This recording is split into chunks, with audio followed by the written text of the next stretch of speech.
फार सुंदर आणि गोड अभंग सेवेसाठी निवडलाय.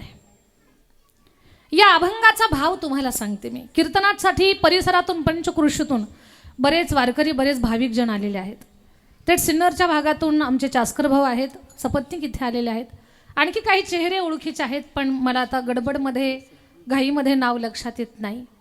तर सगळ्यांचं स्वागत आहे. अभंगाचा अर्थ सांगते मी तुम्हाला. माझे जगद्गुरु तुकोबाराया या अभंगात नेमकं काय सांगतात. काय सांगू आता संतांचे उपकार. काय सांगू मी संतांचा उपकार. साधूचा सगळ्यात मोठा उपकार जे कोणीच करत नाही तो उपकार आपल्यावरती करतात. जन्मदाते सुद्धा ज्या बाबतीत कमी पडतात. काय मज निरंतर जागविती. जागवणं आणि निरंतर जागवणं या गोष्टीचा बारकाईनं आपल्याला अभ्यास करायचा आहे. जे अखंड आम्हाला जागवण्याचं काम करतात शेवटच्या श्वासापर्यंत. बाबा रे जागे व्हा, जागे व्हा. अशा महापुरुषांना आम्ही त्यांच्या त्या उपकाराचा आम्ही कसा उतराई भाव व्यक्त करावा. काय द्यावे त्यासी व्हावे उतराई. काय द्यावा आम्ही ठेविता हा पायी जीव थोडा. आम्ही आमचा जीव जरी काढून ठेवला तरी तो कमीच आहे. संतांच्या सहज बोलण्यातून तुमचं माझं सगळ्यांचं भलं आहे. आपण सहज बोलू द्या, साधूना सहज बोलू द्या, जगाचं कल्याण होतंय. तुमच्या आमच्या सहज बोलण्यातून एखाद्याच्या घरात पेटतंय. सहज बोलण्यातला फरक आहे. सहज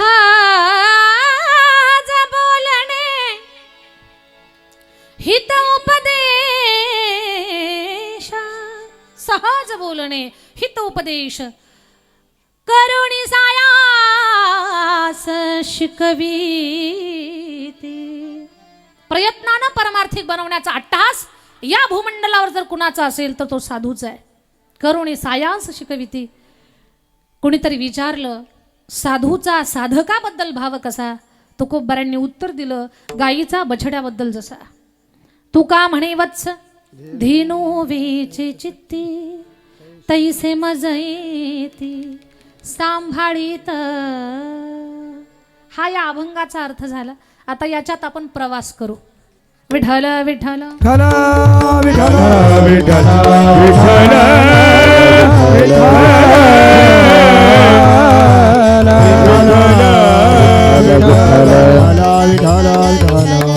गोड अभंग आहे. आणि ज्या महापुरुषाचा अभंग आहे ना ते सामान्य नाही आहेत. जगद्गुरु तुकोबाराय खूप महान संत आहेत. तुकोबारायांची महत्ता अनेक प्रमाणांद्वारे अनेक पुराव्याद्वारे आपल्या समोर मांडता येते. कित्येक वेळा आपण ऐकतो माझे जगद्गुरु तुकोबाराया एवढे महान, एवढे महान. त्यांच्या महानतेचं गणित घालण्यासाठी एक प्रमाण पुढे आलं. अणुरेणुया ठुकडा तुका कशाय बडा. तुका कशाय बडा.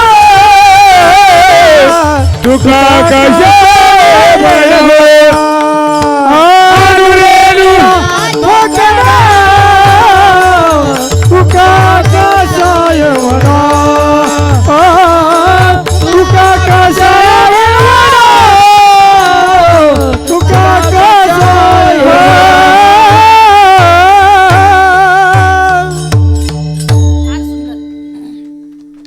अणुरेणुया थोकडा तुका आकाशा एवढा. बाबा माझ्यापेक्षा आपण सगळी श्रेष्ठ मंडळी आहात तर एक बोलण्याचं धाडस करते. जगद्गुरु तुकोबारायांची उंची, आध्यात्मिक उंची आभाळा एवढी नाही. माझ्या जगद्गुरु तुकोबारायांच्या उंची पुढे आभाळ सुद्धा ठेंगणं आहे. एवढे उंच माझे जगद्गुरु तुकोबाराय. तुका आकाशा एवढा. पण आभाळा एवढे महान जगद्गुरु तुकोबाराया त्यांच्यामध्ये एक विशेष गुण आहे. महाराजांच्या प्रत्येक अगदी शब्दातून, प्रत्येक वाक्यातून, प्रत्येक अभंगातून, प्रत्येक ओळीतून, चरित्रातला प्रत्येक प्रसंगातून काहीतरी शिकण्यासारखं आहे. जगद्गुरु तुकोबाराया आभाळ एवढे महान आहेत, एवढे उंच आहेत, पण एवढे महान जगद्गुरु तुकोबाराया स्वतःला किती लहान म्हणून घेत आहे. लहानपण दे गा देवा, क्या बात है. लहानपण दे गा देवा, लहानपण दे गा देवा, लहानपण दे गा देवा, लहानपण दे गा देवा, मुंगी साखरेचा रवा, मुंगी साखरेचा रवा, लहानपण दे गा देवा, लहानपण दे गा मुंगे साखरेचा रवा, मुंगे साखरेचा रवा, लहानपण दे गा देवा, लहानपण दे गा देवा.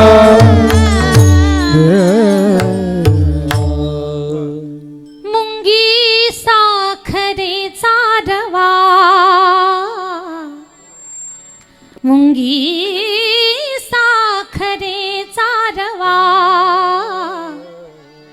लहानपण दे गा देवा, देवा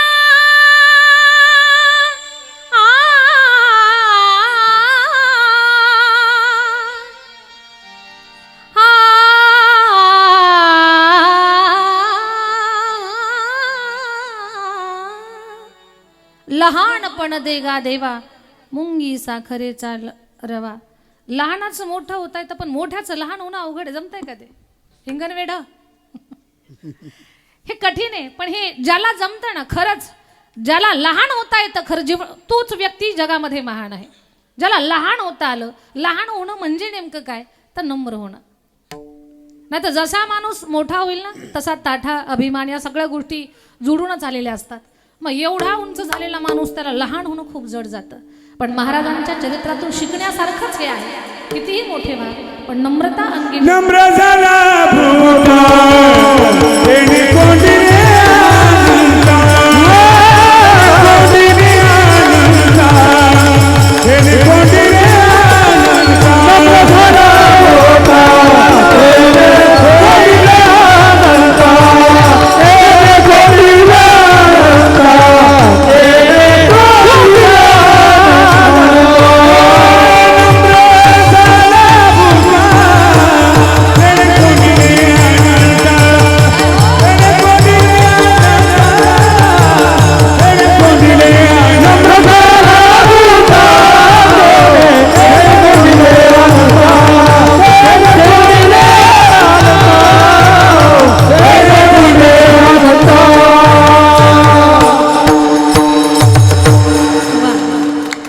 दोघांसाठी किरण बाबा आणि मध्ये बाबा.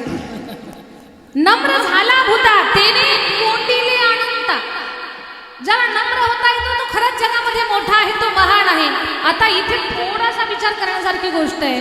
नम्र झाला भूता तेने कोंडिले अनंता. विश्वाच्या मालकाला त्या हृदयामध्ये कोंडून ठेवलं. आणि भगवान किती मोठा आहे सांगता येत नाही.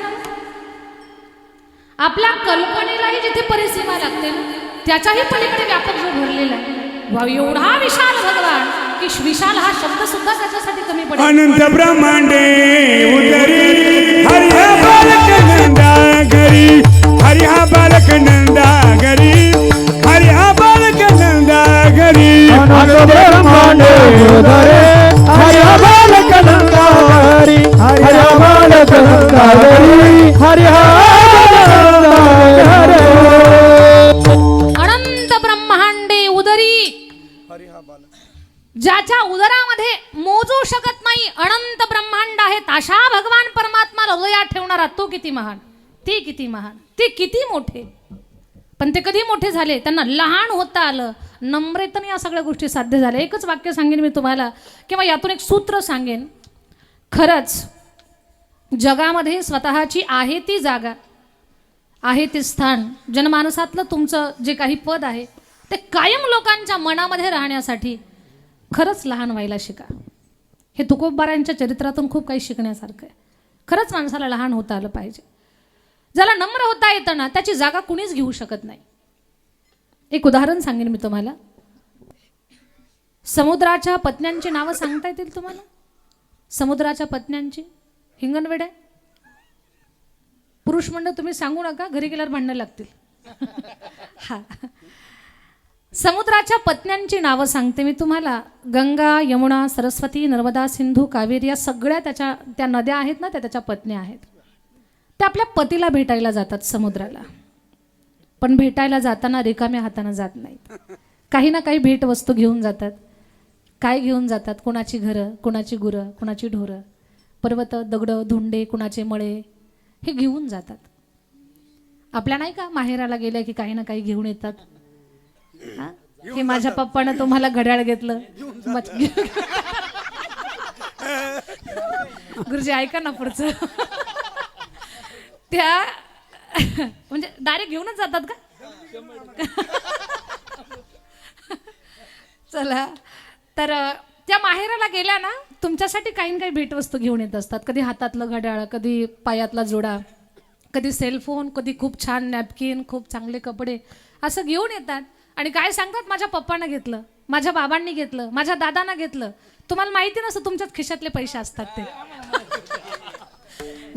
हे तुम्हाला माहिती नसतं, पण त्या नाव तिकडचं करतात, पण काही ना काही घेऊन येतात. का? तो त्यांचा स्वभाव आहे. तसं या ज्या नद्या आहेत ना, त्या आपल्या पतिराजाला भेटायला जाताना रिकाम्या हाताने जात नाही, काही ना काही भेटवस्तू घेऊन जातात.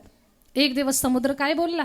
का ग, कुणाची घरं, कुणाची दारं, पर्वत, दगडं, धोंडे हे सगळं घेऊन येता तुम्ही, पण आजपर्यंत एक वस्तू तुम्ही मला भेटण्यासाठी मला ती पाहिजे, तुम्ही आणलीच नाही.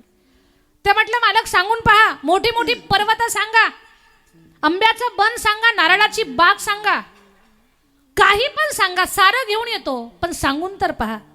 समुद्र बोलला, एकच करा, मला नारळाची बाग नको, आंब्याचं बन नको, मोठी पर्वत नको, कुणाची घरं नको, कुणाची गुरं नको, काहीच नको, मला एकच द्या. काय? तुमच्याच पात्रात असलेला लव्हाळा तो घेऊन या. एका मिनिटात तर शांत झाल्या त्या म्हटल्या, मालक मोठं काही पण सांगा, आणतो आम्ही, ताडाचं झाड सांगा, घेऊन येतो, पण लव्हाळा आणू शकत नाही. महापुरे झाडे जाती, महापुरे झाडे जाती, हे जे लव्हाळे राहतात. हा, ठीक आहे, ठीक आहे. महापुरे झाडे जाती,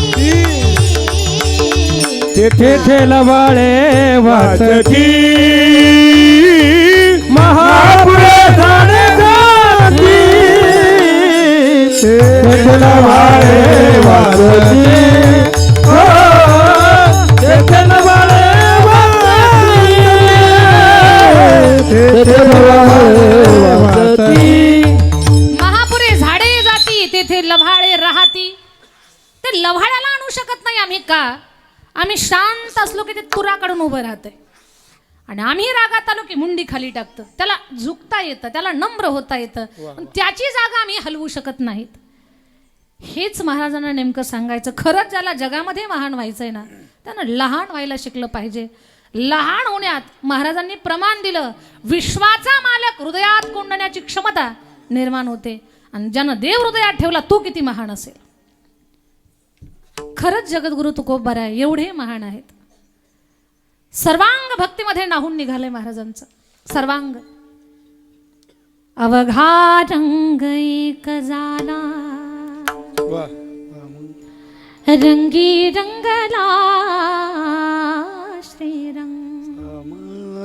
अवघा रंग एक झाला, अवघा रंग एक झाला, रंगी रंगला श्रीरंग, रंगी रंगला श्रीरंग. अवघा रंग एक झाला, अवघा रंग एक झाला, अवघा रंग एक झाला. महाराजांचं सर्वांग भक्तीमध्ये नाहून निघाले. सर्वांग. एक गोष्ट लक्षात घ्या, जगद्गुरु तुकोबारायांची भक्ती करण्याची पद्धतही काही न्यारीच आहे. आपल्याला आठवला तर आपल्या तोंडाला राम येतो.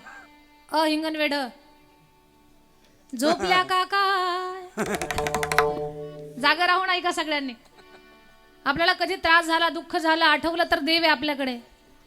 पण ज्यांनी श्वासावरही भगवान परमात्माचं चिंतन करावं नवल नाही, तुकोबारायांच्या भक्तीची अशी स्थिती झालेली आहे ना नामस्मरणाची. महाराज ज्या वाटेवरून चालतायत ना, ती वाट सुद्धा विठ्ठलाचं भजन करते हो.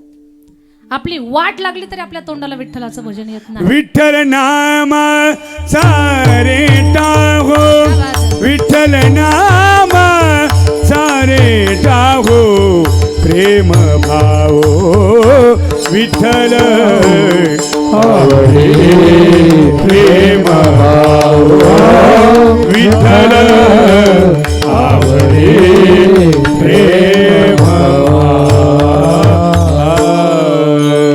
भक्ती करावी कशी हे सुद्धा शिकण्यासारखं आहे. महाराज ज्या वाटेवरून जातायत ती वाट विठ्ठलाचं भजन करते. जनाबाईच्या गौऱ्यांनी विठ्ठल विठ्ठल म्हणावं. आपल्या गौऱ्या पुढे गेल्या तरी आपल्या तोंडाला विठ्ठल येत नाही. किती फरक आहे ना या सगळ्या गोष्टींचा. आता प्रसंग फार गोड आहे. म्हणजे तुकोबारायांच्या पायवाटेनं विठ्ठलाचं भजन करावं हा प्रसंग जरा सांगा बरं. असं कुणी जर म्हटलं तर सगळ्यांच्या परिचयाचा अगदी जवळचा हा प्रसंग आहे. तुकोबारायांच्या पत्नी जिजामाता खूप बडबड करायच्या हो महाराजांना, खूप बोलायच्या. पण त्या महान पतिव्रता होत्या. कोणी म्हणाल मालकाला बडबड केल्यानंतर पतिव्रता धर्म प्राप्त होतो का? तसं नाही. त्यांच्या जीवनात एक विशेष गुण होता. महाराजांना बोलत होत्या त्या टाकून, पण महाराजांनी जेवण केल्याशिवाय जेवण करत नव्हत्या. तुम्ही अगोदर जेवता की नंतर जेवता हे तुम्हाला विचारणार नाही, कारण मी 2 तासासाठी आलेली. त्यांचा सुंदर नियम होता. बरं, महाराज जेवणासाठी काय घरी येत होते का डबा सोबत घेऊन जात होते? जिजामातेनंच जावं पाठीमागे भाकरी घेऊन. महाराजांनी कधी घोराड्यावर, कधी भामचंद्रावरती, कधी भंडाऱ्यावर थांबावं. यांनी तेवढे डोंगर चढावीत आणि कुठल्या तरी एका डोंगरावर महाराजांनी त्यांना मिळावं किंवा तिथे दिसावेत महाराज. एक दिवस वैतागून म्हणतात, मालक डोंगर चढणं आणि उतरणं का सोपं वाटतं तुम्हाला? आणि तुम्ही जेवल्याशिवाय तर मला जेवण जात नाही किंवा मी जेवू शकत नाही. असं एक काम करा ना, कुठल्या तरी एका डोंगरावर थांबत जा. आऊ तुझी तू जेवण करत जा, नको माझी वाट पाहू. नाही म्हणे महाराज, मला अजून 10 डोंगर चढू दे, पण तुम्ही जेवल्याशिवाय जेवणार नाही. फक्त त्रास झाला आज म्हणून बोलले की कुठल्या तरी एका डोंगरावरती थांबत जा. महाराज म्हणतायत, आऊ एक मार्ग आहे, तुला डोंगर चढायची गरजच नाही. म्हणे काय? डोंगर चढण्या अगोदर त्या वाटेला कान लाव. जी वाट विठ्ठलाचं भजन करेल समजावं तिकडे तुकोबाराय आहे. असं कुठं असतं का म्हणे वाट विठ्ठलाचं भजन करते? म्हणजे प्रयोग करून पहा. जिजामातेची रात्र विचारात गेली, खरंच असं होईल का? पहाट झाली, घरकाम आवरलं, भाकरी बनवल्या, टोपलीमध्ये भरल्या, पावलं झरझर झरझर निघाली.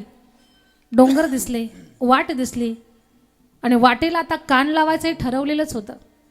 डोक्यावरची टोपली उतरवून बाजूला ठेवली, गुडघे टेकवले, मान झुकवली आणि कान पाय वाटेला लावला. तेव्हा ती वाट विठ्ठलाचं भजन करत होती. फार सुंदर. तुम्ही सगळेजण माझ्यासोबत करणार आहात ते भजन. बोलावा विठ्ठल, पाहावा विठ्ठल, बोलावा विठ्ठल, पाहावा विठ्ठल, बोलावा विठ्ठल,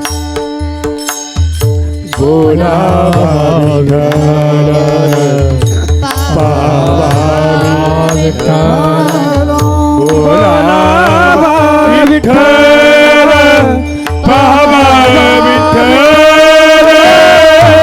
बोलावा विठ्ठल, करावा विठ्ठला जीवे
बोलावा विठ्ठल बोलावा विठ्ठल.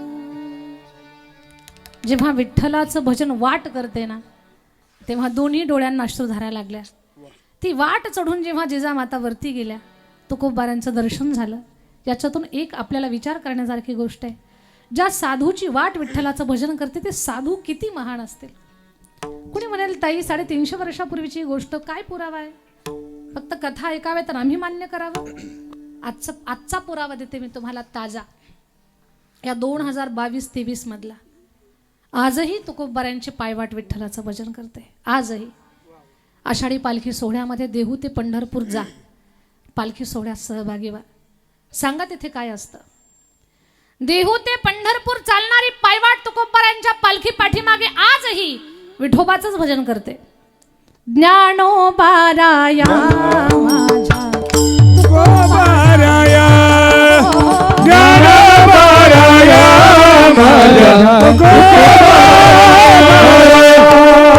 ज्ञानोबाराया माझ्या तुकोबाराया ज्ञानोबाराया माझ्या तुकोबाराया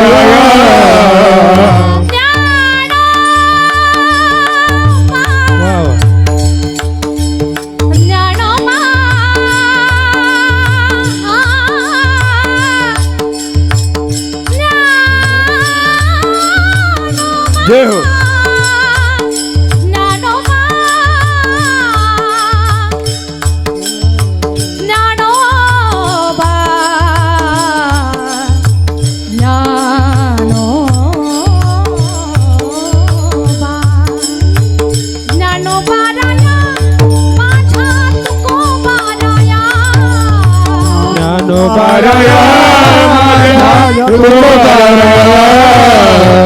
हे भजन फक्त आम्ही नाही म्हणायचं, आपण पण म्हणायचं टाळी वाजून.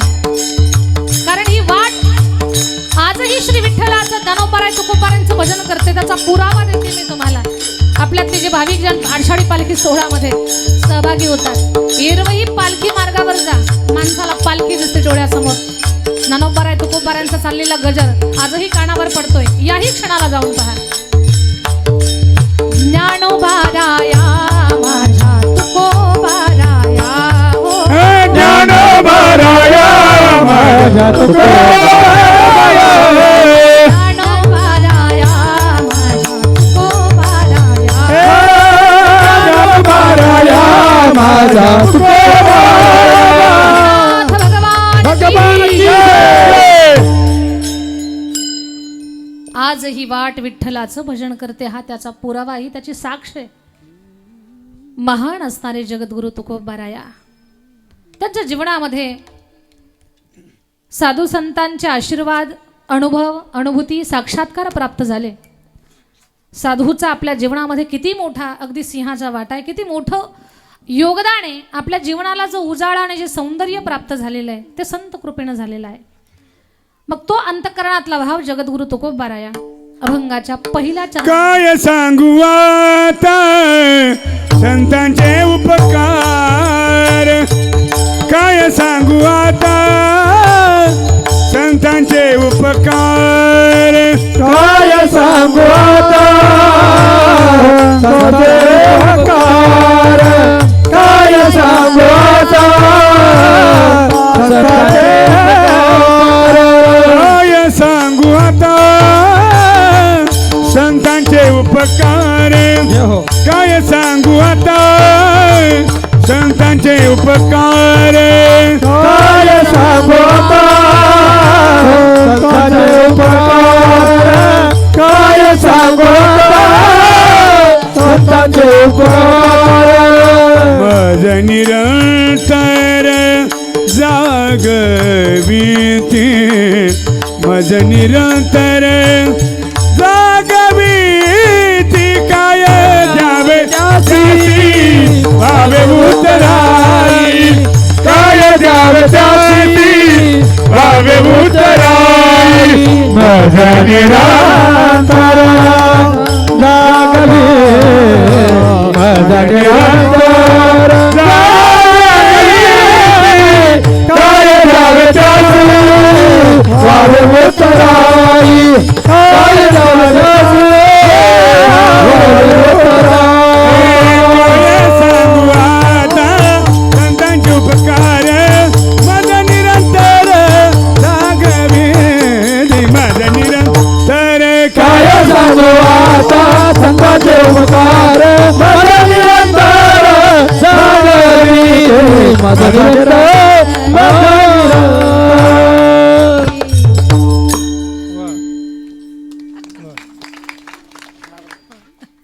काय सांगू आता संतांचे उपकार मज निरंतर जागविती.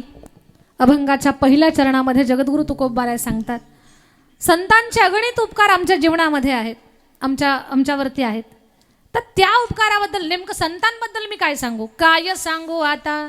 एक उपकार नाही, अनंत आहेत. लक्षात घ्या, सरस्वती ज्यांच्या जिभेवर वास्तव्य करते, किंवा सरस्वतीलाही वाटतं की ज्यांच्या जिभेवर बसून मी सुद्धा अभंग रूपानं अभंग व्हावी, असं ज्या सरस्वती मातेला वाटतंय,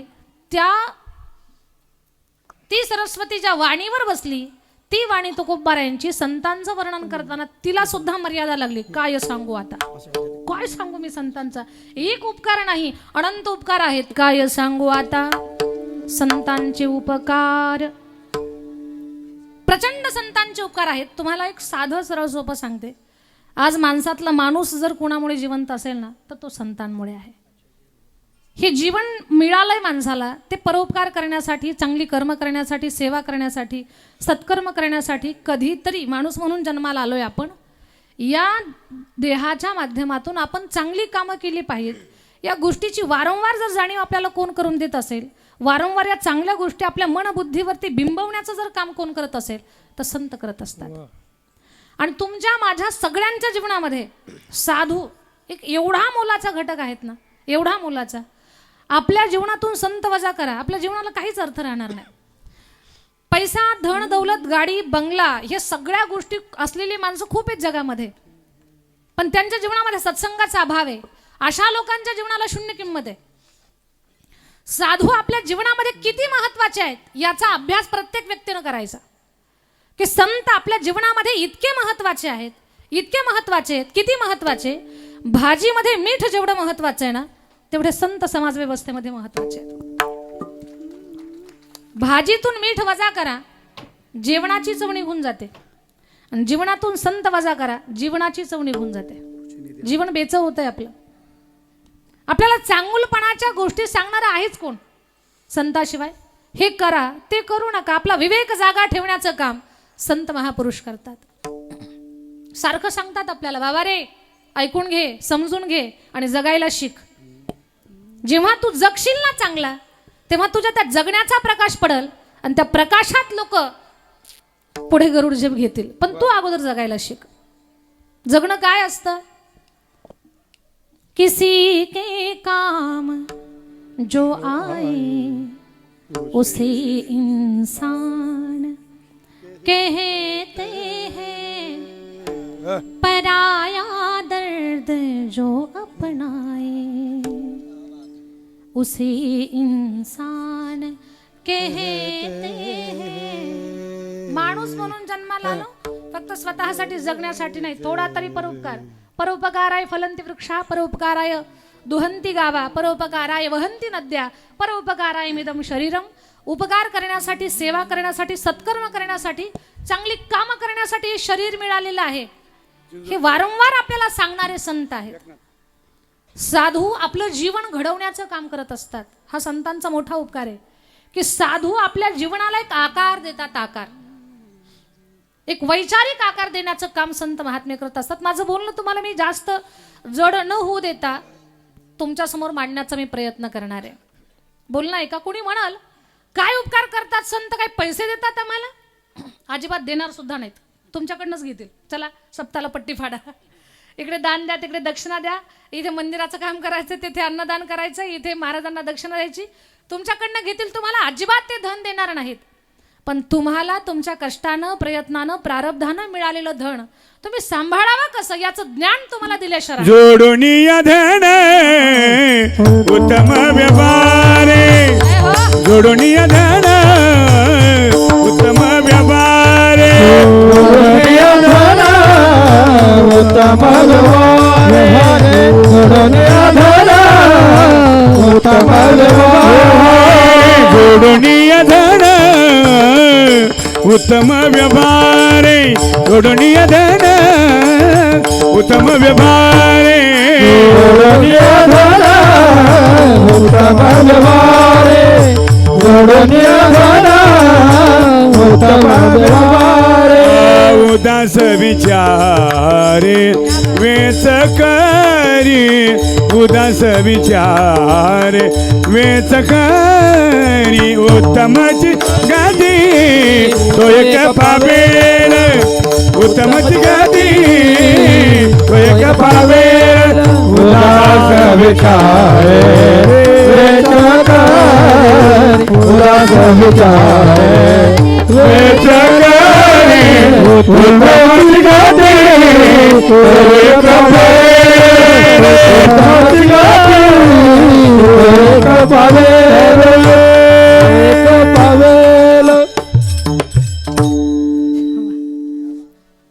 जोडोनिया धन उत्तम व्यवहारे उदास विचारे वीच करी. तुम्हाला मिळालेलं धन तुम्ही त्याचा वापर कसा करावा याचं ज्ञान संत देतील तुम्हाला. संत तुम्हाला कुठलं पद सुद्धा देणार नाहीत, पण तुम्ही पदावर बसल्यानंतर मद जागा होऊ देऊ नका हे शिकवल्याशिवाय राहणार नाही. हा साधूचा उपकार आहे आपल्या जीवनामध्ये. एक गोष्ट सांगते मी तुम्हाला, संत काय करतात ना, आपलं जीवन घडवत असतात.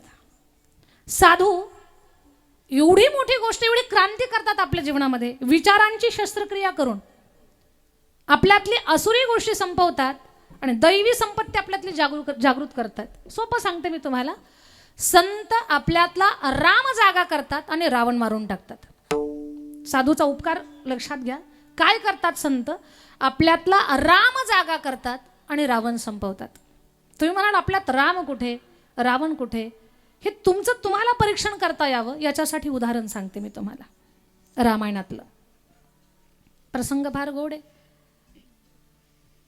रामायणातला प्रसंग आहे तो कान देऊन ऐकायचा आहे. हम कथा सुनाते राम सकल गुण धाम की. जय हम कथा सुनाते राम सकल गुण धाम की. ए रामायण है पुण्य कथा श्री राम. ए रामायण है पुण्य कथा श्री राम की. हे रामायण पुण्य कथा श्री राम की. हे रामायण पुण्य कथा श्री राम की. खरंच किरण महाराजांसाठी टाळी वाजवा. तर रामायणातला गोड प्रसंग आहे. राम आणि रावण आपल्यात कुठे आहेत ते पाहायचंय. हिंगणवेडेकर, आपल्यामध्ये राम जागा आहे का आपल्यातला रावण जागा आहे हे आपलं आपण परीक्षण करायचं. कारण माणूस काशी केलेली सांगतो पण मांजर मारलेली सांगत नाही.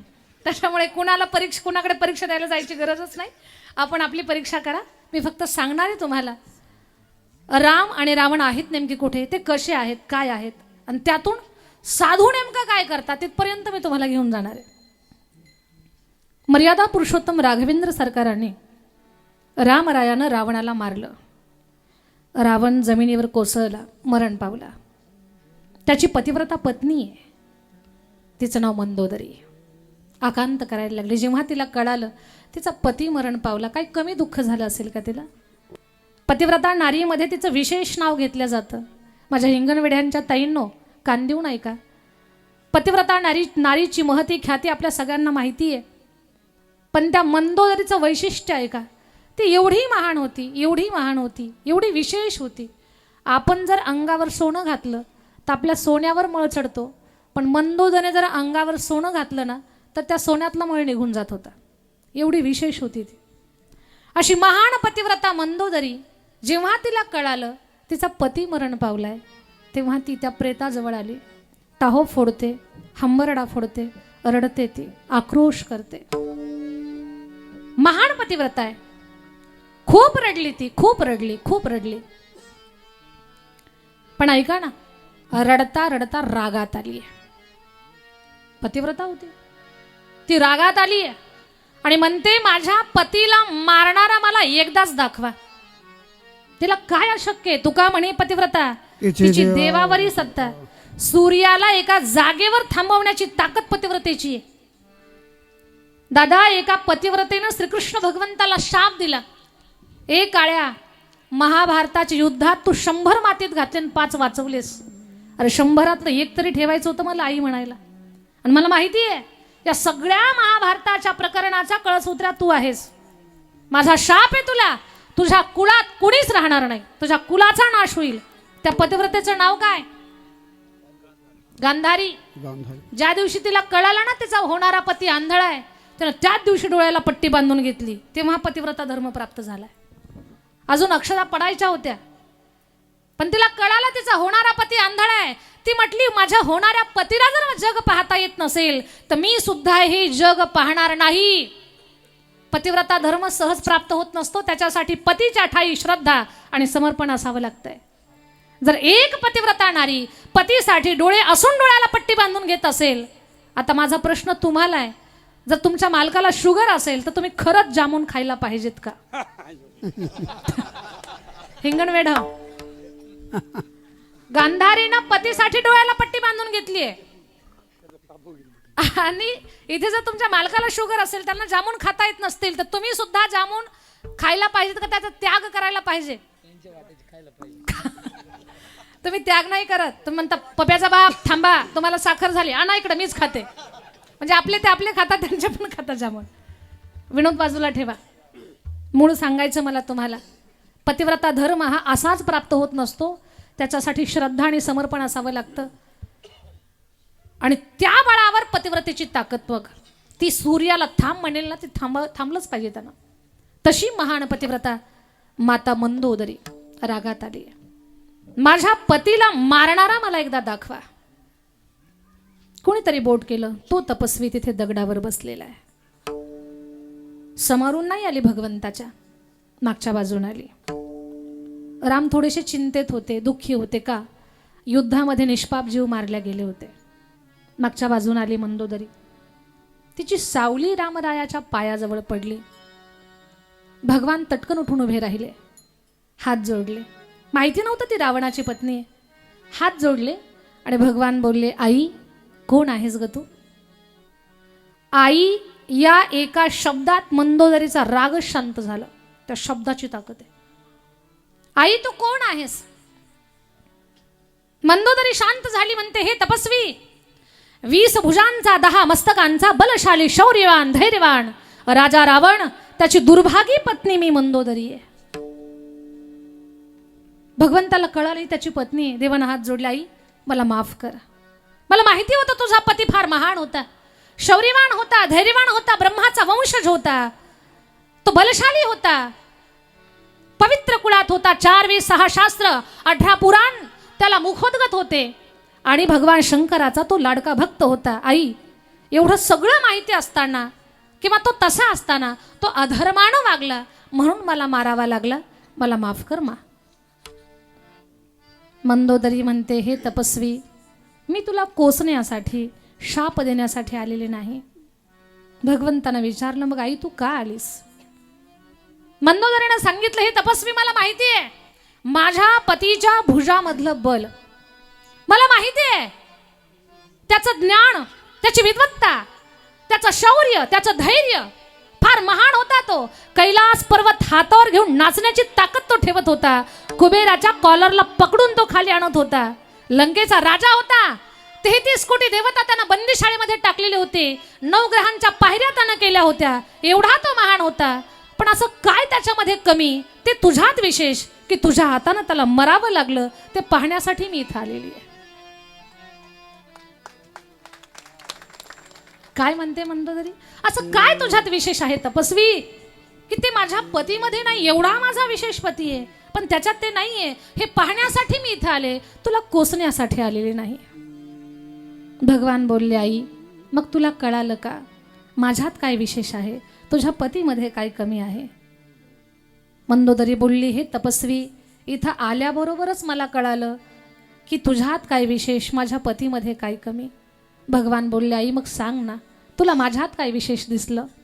ती मंदोदरी बोलली, हे तपस्वी, 20 भुजांचा 10 मस्तकांचा बलशाली राजा रावण, काहीच कमी नव्हतं त्याला. 80,000 पत्न्या होत्या. माझ्यासारखी पतिव्रता पत्नी त्याची पटराणी आहे. पण एवढं सगळं असताना सुद्धा त्यानं वनवासाची पत्नी चोरून आणली, परस्त्रीला पत्नी बनवण्याचा हट्ट केला. हा माझा पती आहे. आणि तपस्वी तू एक विशेष आहे, परस्त्रीची सावली पडली तर उठून उभा राहिलास आणि हात जोडून आई म्हणालास. हाच फरक तुझ्या तर माझ्या पतीमध्ये, हाच फरक आहे. माझा पती परस्त्रीवर नजर ठेवली वाईट, आणि तू परस्त्रीला आई बोललास. हाच राम आणि हाच रावण आहे. ही फरक आपण आपला अभ्यास करायचा आहे आणि आपण चेक करायचं स्वतःला, आपल्यातला राम जागा आहे का रावण जागा आहे. आता एक गोष्ट आहे का, याच्या पुढे जाऊन लंकेश रावणाचं नाव चुकूनही आज कोणी घेत नाही, पण वनवासी रामाचा जय जयकार होतोय. आजही म्हणू द्या आम्ही. आता टाळकरी शांत राहतील, फक्त बसलेल्या लोकांनी जय जयकार करायचा मोठ्यानं. प्रभू रामचंद्र भगवान की. खाली बसलेले लोक जरा ताकदीनं म्हणा, प्रभू रामचंद्र भगवान की. प्रभू रामचंद्र भगवान की. पवनसूत हनुमान की. सीता मैया की. लक्ष्मण भैया की. प्रभू रामचंद्र भगवान की. आणखी एकदा ताकदीनं, प्रभू रामचंद्र भगवान की. प्रभू रामचंद्र भगवान की. रावण महाराज की.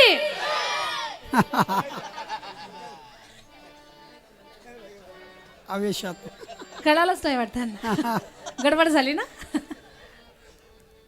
विनोद बाजूला ठेवा, फसवलं मी तुम्हाला, पण इथे फसलात ते फसला, दुसरीकडे कुठे फसू नका, सावध राहा. रावणाचा जयकारा चुकून झाला तर माणसाला चक्कर बसल्यासारखा होतो. रावणाचं नाव कुणी घेत नाही, वनवासी रामाचा जय जयकार करतात. राम म्हणजे सगळ्या सद्गुणांचा विकास आहे आणि रावण म्हणजे दुर्गुणांची ठेव आहे. तर संत आपल्यावरती वैचारिक शस्त्रक्रिया करत रावण संपवतात आपल्यातला राम म्हणजे सद्गुण विकसित करतात. हा संतांचा सगळ्यात मोठा उपकार आहे. आपल्यातलं चांगुलपण जाग करण्याचं काम करतात. मग जे संत आम्हाला सुंदर विचारानं सुंदर बनवण्याचं काम करतात, त्या संताबद्दल आम्ही काय बोलावं, काय सांगू आता. एक नाही, अनंत उपकार आहेत संतांचे. उपकार आमच्यातला राम जागा केला, किती मोठा उपकार आहे. मज निरंतर जागविती. साधूच्या जागवण्याचे कितीतरी प्रमाण आहेत. आता जागा रे बाईनो, आता जागा रे बाईनो जागा. आता जागा रे बाईनो जागा. आता जागा रे बाईनो जागा. चोराने जल्या नाडून भागा रे बाईनो, भागा रे बाईनो. आता जागा रे बाईनो जागा. आता जागा रे बाईनो जागा. जग जोगे जग जोगे जाग जाग बोलाती. हा जग जोगे जग जोगे जाग जाग बोलाते. हा जग जोगी जग जोगी जाग जाग बोलती. हे जग जोगी जग जोगी जाग जाग बोलती. जागता जग जेवण राख काही बाबा. जागता जग जोगी जाग जाग बोलती. जग जोगी जग जोगे जाग जाग बोला. उठा जागे वारे आता स्मरण करा पंढरीनाथा. चरणी ठेवा माझा चुकवी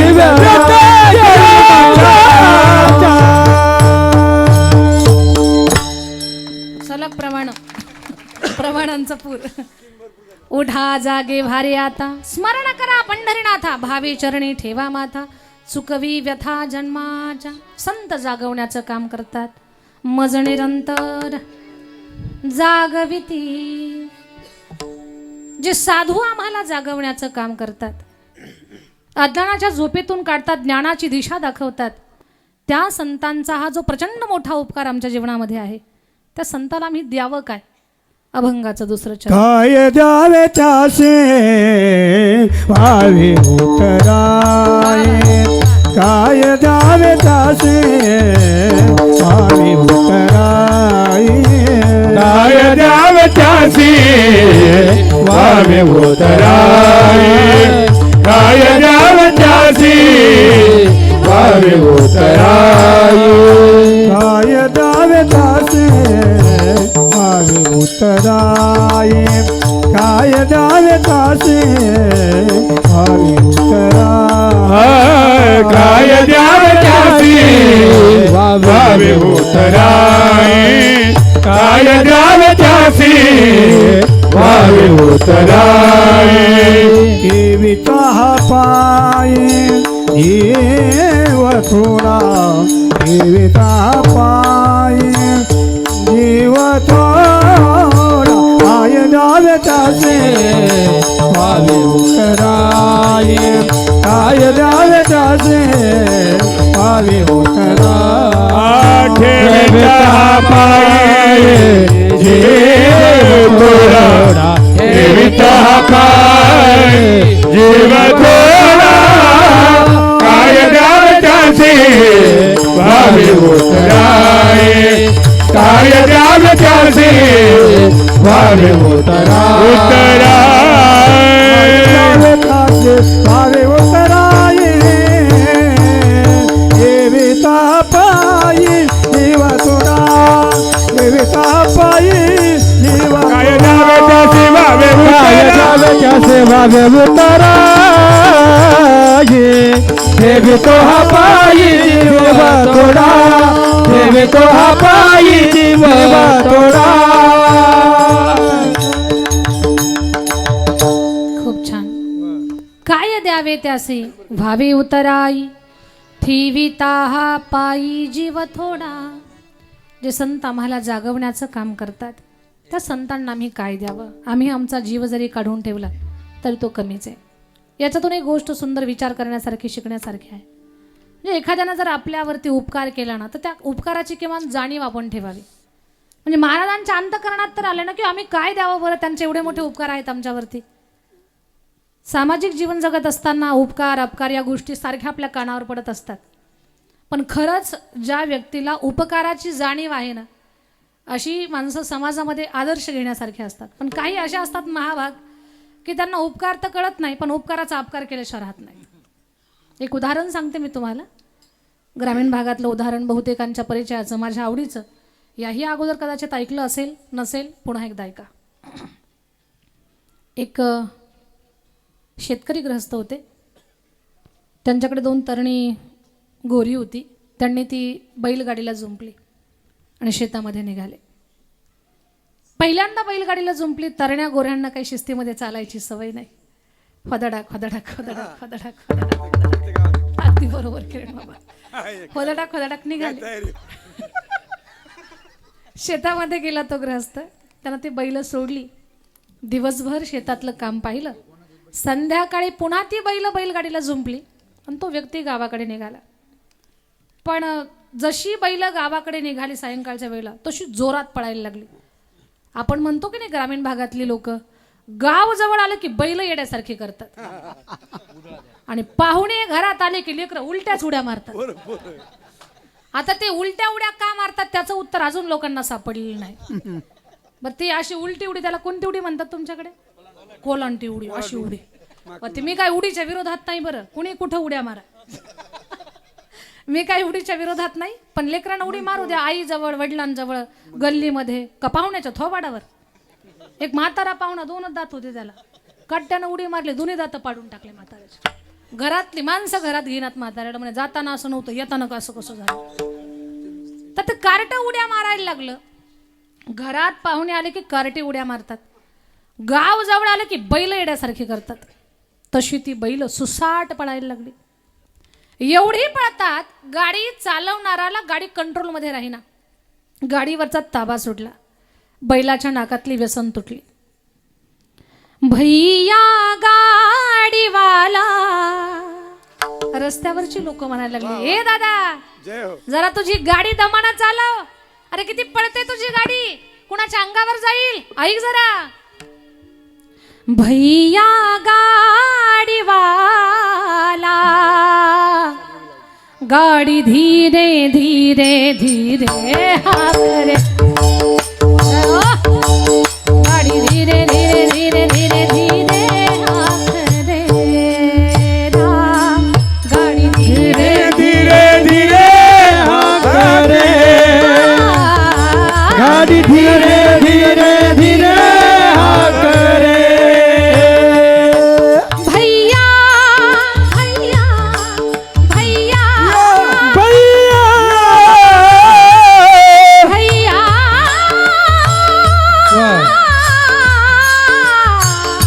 भैया भैया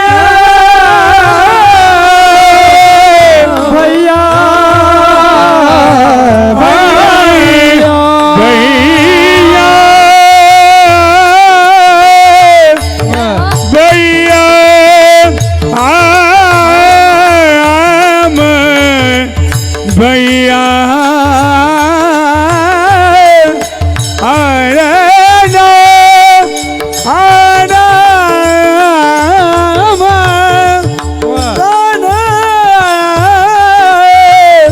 आना भैया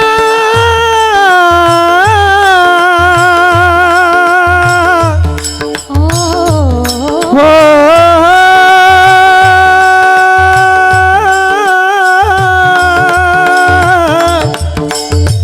भैया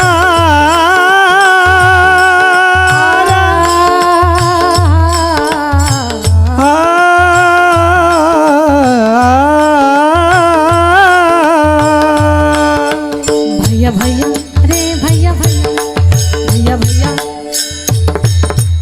भैया भैया भैया भैया भैया भैया भैया भैया जय हो. भैया भैया भैया भैया भैया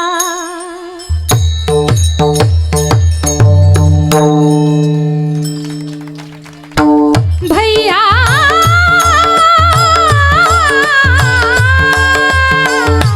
वाव.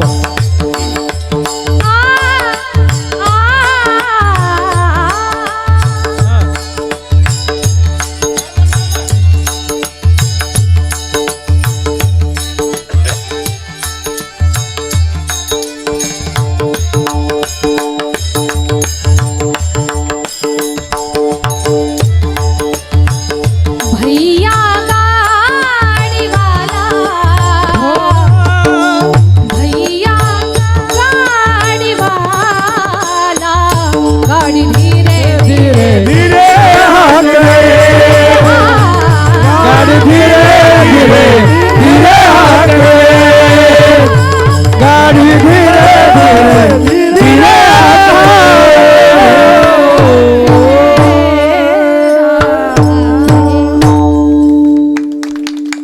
ए दादा तुझी गाडी जरा दमानं चालव रे. अरे स्पीड आहे खूप.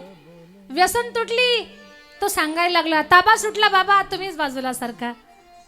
लोक शहाणी होती. हिंगणवेड्याची बाजूला सरकत होती. रस्ता मोकळा करून देत होती. पण गाडी गावच्या वेशीत आली. वेशीत होती शांता काकू. तिला पाहिलं याच्या हातपाय थरथर कापायला लागले. हे म्हणतात काकू बाजूला सरका. काकू म्हटले नाही सरकणार बाजूला. काकू बाजूला सरका. गाडीवरचा ताबा सुटला. बैलाच्या नाकातली व्यसन तुटली. सरका बाजूला. चाक पायावरून जाईल. दुखापत होईल. काकू सरका बाजूला. काकू म्हटली नाही सरकणार बाजूला. रस्ता काय तुझ्या रिकाम्या जागा तुम्हीच भरा. नाही सरकणार बाजूला. काकू रस्ता तुमचाच आहे. बाजूला सरकणं. काकूनं बाजूला गेली नाही. बोलायच्या नादात गाडी भर पुढे आली. चाक पायावरनं गेलं. पाय कडकनं मोडला. काकूनं दवाखान्यात जायचं तर पोलीस स्टेशनमध्ये गेली. याच्यावर केस नोंदवली. केस कोर्टात. कोर्टातून बोर्डावर हे घरात रडत बसलं. याची बायको म्हटली असं काय रडता. एक वकील लावा. निर्दोष मुक्त व्हा. आलं ते वकिलाकडे. वकील साहेब उपकार करा. 7 पिढ्या कोर्ट कचेरी माहिती नाही.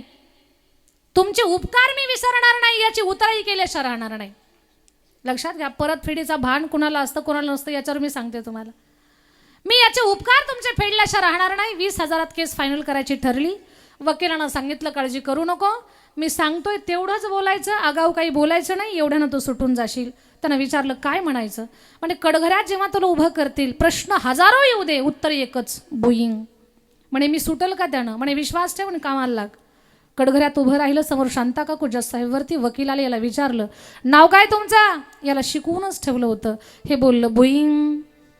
वडिलांचं नाव बुईंग, आडनाव बुईंग, गाव बुईंग, तालुका बुईंग, जिल्हा बुईंग. या बाईला कसं लागलं बुईंग. तुम्ही इथं कसे आलात बुईंग. अरे चाललंय काय बुईंग. काही जरी विचारलं तरी बुईंगच म्हणायचं मावशांनो. शांता काकूची तळपायाच्या मस्तकाला गेली. काकू म्हटली जज साहेब मुर्दा आज बुईंग बुईंगच करायला लागला.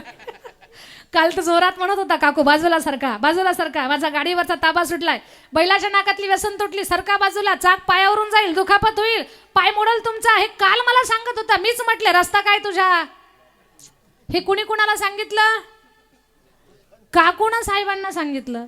साहेबांच्या लक्षात आलं हे काल सांगत होतं पण हिनंच ऐकलं नाही. म्हणजे दोषी ही बाई, या बाबाचा काही दोष नाही. धरलं तिला आणि टाकलं कस्टडीमध्ये. याला निर्दोष मुक्त केलं. हे उड्या मारतच घरी आलं. बायकोला म्हटलं अगोदर कुरडे पापड भजे करून खाऊ दे मला पोटभर. त्यानं कुरडे पापड भजे केले ना, 10 भजे एकदाच तोंडात भरले. ते चघळून आतमध्ये ढकलायचे. तेवढ्यात वकील दारात हजर. ओ ग्रहस्थ, उपकार करा, उपकाराची परतफेड करल. माझे पैसे तर कुठेच राहिले, घरी येऊन भजे खाता, माझ्या पैशाचं काय. ते म्हटलं बुईंग.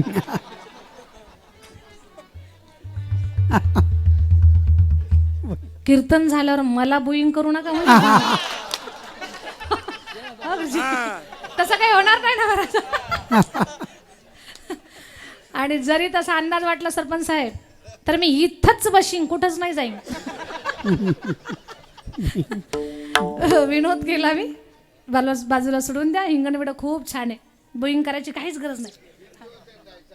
हा अजून 3 दिवस शब्द आहे. चला मला एकच सांगायचं आहे तुम्हाला, माझ्या बोलण्यातला भाव समजून घ्या की काही लोक उपकार करतात पण त्या उपकारातून आपण नूतराई होण्यासाठी तयार राहत नाही. पण संतांचा भाव पहा ना, की आम्ही काय द्यावं साधूला. हो अनंत उपकार आहेत त्यांच्या आमच्यावरती. काय द्यावे त्यासी भावे उतराय. काय द्यावं, ठेविता हा पायी जीव थोडा. आम्ही आमचा जीव जरी काढून ठेवला तर तो कमीच आहे, कमी आहे. कारण साधू हे नवीन जीवनदान देत असतात. आईच्या उदरातून आपला एक नवीन जन्म होतो आणि संत कृपा झाल्यानंतर दुसरा जन्म होतो. काय द्यावं आम्ही, ज्यांनी आम्हाला पुनर्जीवन दिलं, आम्हाला या जगामध्ये नव्या नावारूपाला आणलं, आमचं नाव या जगामध्ये जिवंत ठेवण्याचं काम, ती दिशा आम्हाला ज्यांनी दिली, आम्ही काय द्यावं त्यांना. ठेविता हा पायी जीव थोडा. संतांच्या सहज बोलण्यातून जगाचं कल्याण. सहज बोलणे हित उपदेश करोणी साय. हित उपदेश मागदे उपदेश सहज बोलणे हित उपदेश सहज बोलणे हित उपदेश सहज बोलणे हित उपदेश सहज बोलणे सहज बोलणे हित उपदेश सहज बोलणे हित उपदेश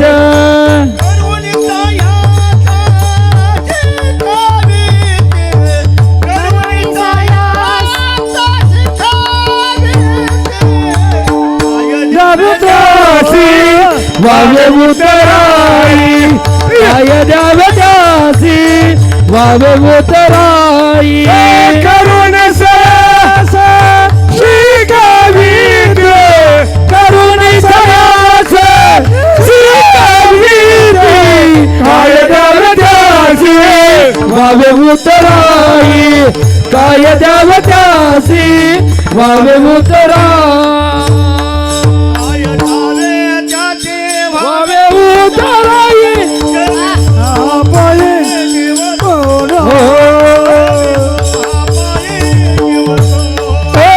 काय द्यावे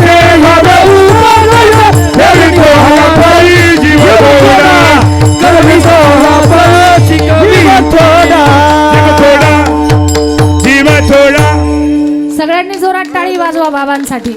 बाबा कोणत्या जिल्ह्यातले आहेत तुम्ही? शेजारी. नाशिक जिल्हा जिंदाबाद. सहज बोलणे हितोपदेश करुणी सायास शिकविती. साधूच्या सहज बोलण्यातून जगाचं कल्याण आहे. उदाहरणं खूप आहेत, सांगायला वेळ नाही, वेळ संपली आपली. आणि शेवटी महाराज म्हणतात, साधूचा साधकाबद्दल भाव कसा कोणीतरी विचारलं तर गायीचा वझडाबद्दल जसा हे उत्तर प्राप्त झालं. तू का म्हणे वत्स धेनू वेचची, तू का म्हणे वत्स धेनू वेचची, तू का म्हणे वत्स धेनू वेचची, तू का म्हणे वत्स धेनू वेचची. तैसे मज येती, तैसे मज येते सांभाळीत जय हो कायदा जावे त्यास वावे उतराई, कायदा त्यासी वावे उतराई. तुका म्हणे वत्स धेनू वेचे चित्ते, तैसे मज येती सांभाळीत. ज्या गाईला असं बछडं जन्मले 2-3 दिवसाचं आहे, तिचं ती जसं घार इंडे आकाशी तिचे चित्त पिलापाशी.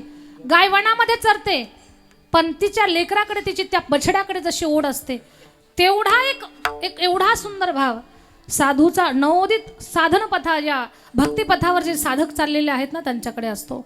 तुका म्हणे वत्स धेनू वेचे चित्ती. आणि एकदा लक्षात घ्या, आपण बछडं झालो ना टेन्शनच नाही, गाय बरोबर आपल्याकडे येते. पण आपण स्वतः बछडं व्हायला पाहिजे अगोदर. या भक्तीच्या पथामध्ये आपण स्वतःला साधूच्या ठाई समर्पित करून टाका. तुम्हाला पुढची काळजी करण्याची गरज नाही. संत बरोबर बोटाला धरून घेऊन चालतील, ध्येयापर्यंत नेऊन पोहोचवतील. पण तो भाव आपला जागा व्हायला पाहिजे. लहान व्हा.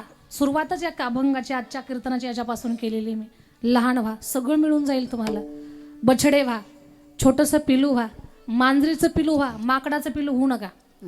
मांजरीचं पिलू व्हा. मांजरीचं पिलू झालं ना आपोआप ते पकडते तोंडामध्ये, सुरक्षित जागेवर घेऊन जाते. तो भाव तुमचा ठेवा, आपोआप सगळं मिळत जाईल. एक फूल असतं, फूल कळी असते, कळी. ती कळी म्हणते, ए माळी दादा, मला देवाच्या गळ्यातल्या हारामध्ये गुंफून घे ना, मला भगवंताच्या चरणावर अर्पण कर ना. माळी दादा म्हटलं, ताई तू काळजी करू नको, तू अगोदर फूल हो, तुला आपोआप उचलतील आणि घेऊन जातील. पण तू स्वतःला विकसित कर. अगदी तसं तुम्ही तो भाव तुमच्यामध्ये विकसित करा की देवा मी दीन आहे, मी दुबळा आहे, मी तुटका आहे, मी तुझं लेकरू आहे, मी जसा आहे तसा तुझा आहे. बस मला तिथपर्यंत घेऊन जाण्यासाठी मग संत तयारच आहेत. उचलतील आपल्याला आणि आपल्या ध्येयापर्यंत घेऊन जातील. यशाच्या शिखरावर नेऊन मांडतील. कोटी कल्याण होईल आपलं. पण त्याच्यासाठी आपलाही भाव बछड्यासारखा असणं गरजेचं आहे. तुम्ही बछडं व्हा, गाय धावून आल्याशिवाय राहणार नाही. तुका म्हणे वत्स धेनू वेचे चित्ती, तैसे मज इति सांभाळीत. विठोबा रखुमाई.